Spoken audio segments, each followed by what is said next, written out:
For more than 40 years, the world believed Jim Carrey was powered by pure joy, a man born to make us laugh. But at 61, he finally shattered that illusion.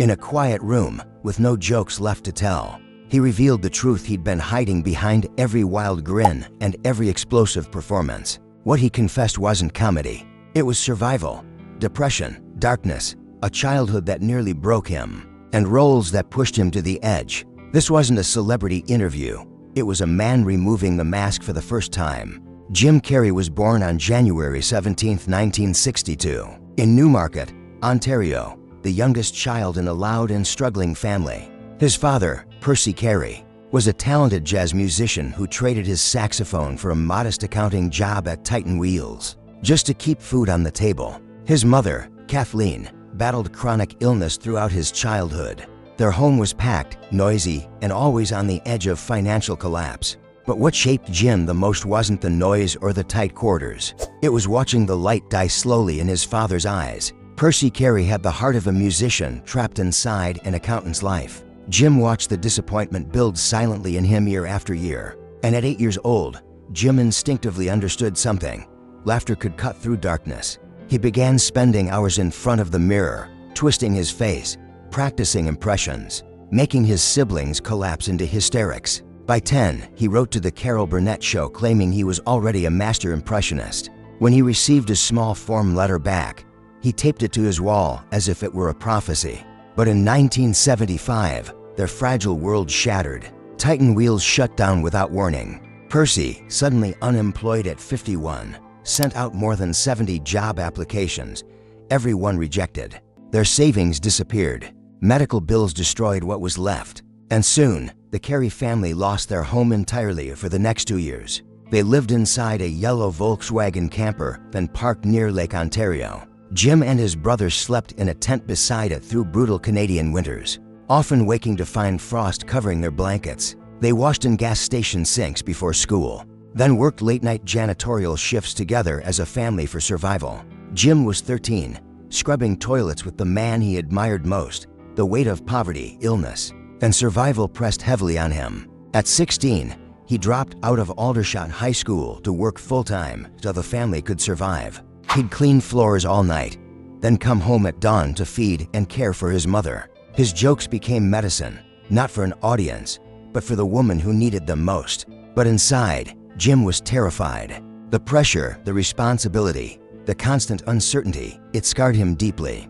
Then came the moment that changed everything. In 1982, Jim found his father unconscious on the bathroom floor, a bottle of pills beside him. Percy survived only because paramedics arrived in time. Later, he admitted he'd attempted suicide twice before, during the years they lived in the van.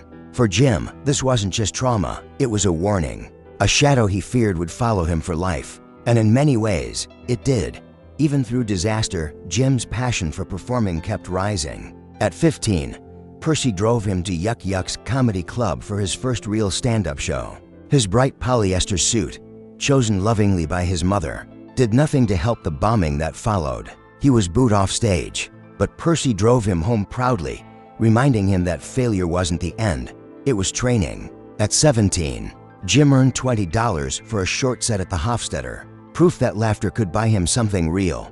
But Hollywood didn't welcome him easily. He auditioned for Saturday Night Live 3 times, 1980, 1983, and 1986, and each time, he was rejected. That pain burned, but it also reshaped him.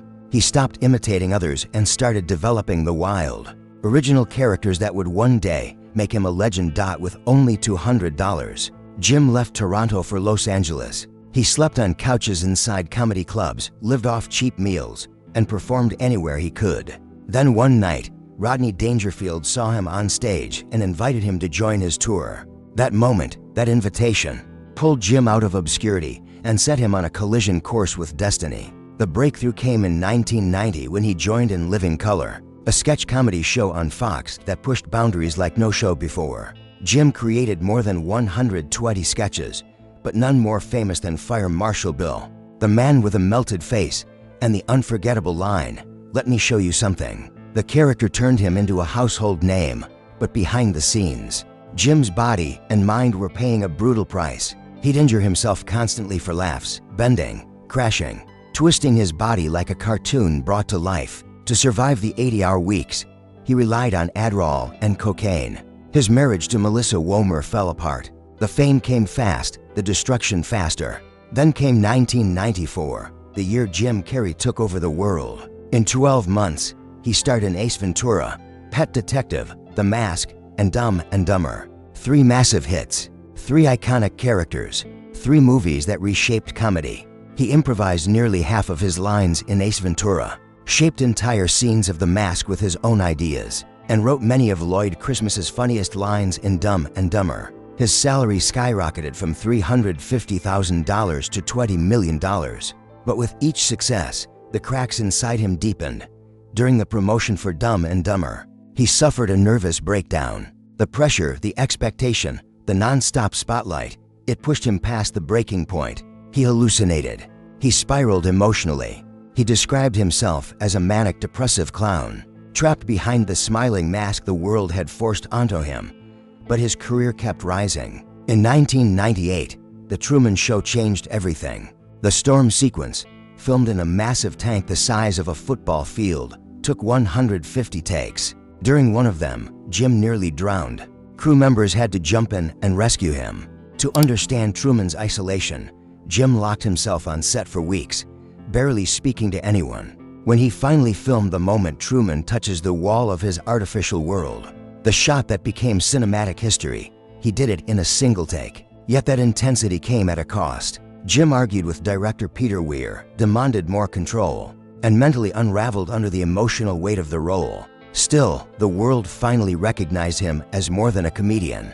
He was an artist. Then things went even deeper with Man on the Moon, where Jim became Andy Kaufman completely. He lived as Kaufman for the entire shoot, on set, off set, everywhere. Co-stars begged for breaks. The emotional and psychological strain consumed him. He even injected saline into his arm to mimic cancer symptoms for authenticity.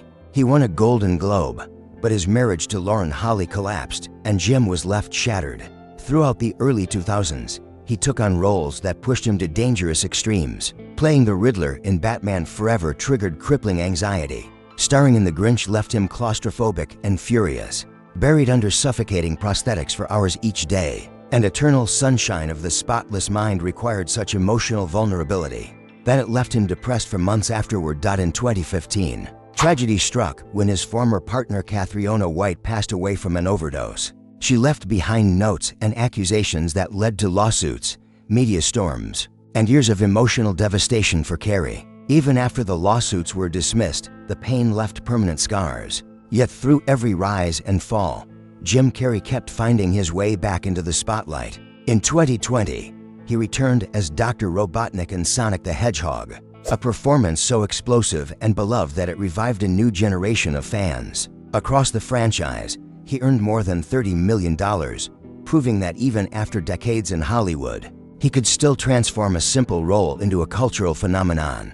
By 2024, he stepped into the character once again, joking in interviews that he only did it because he bought too much stuff. But behind that humor was a truth far heavier than any punchline. Jim had spent years fighting what he called a constant, low-level despair. He had been on Prozac since the 1980s. His mental health battles followed him from film sets to red carpets. In 2017, he nearly died from pneumonia, and during that same year, he gave an unsettling interview at New York Fashion Week, telling the world, "There is no me." It wasn't sarcasm. It wasn't comedy. It was the confession of a man exhausted by fame, someone searching desperately for meaning, peace, and a reason to keep going. He turned to painting, producing hundreds of canvases inspired by spirituality and forgiveness. He spoke publicly about healing, meditation, and the illusion of ego. At Homeboy Industries, he told former inmates that forgiveness opens the gates of heaven. His words carried the weight of a man who had lived through hell and found something like peace on the other side. So when Jim Carrey finally sat down for that last interview and said he was done with the chase, the pain, and the world's expectations, it wasn't retirement, it was liberation. After a lifetime filled with comedy, tragedy, genius, and heartbreak, he reached the truth he once warned us about: fame fixes nothing. In the end, he didn't just make us laugh, He survived long enough to truly find himself. If this story moved you, don't forget to like, share, and subscribe for more. Thanks for watching.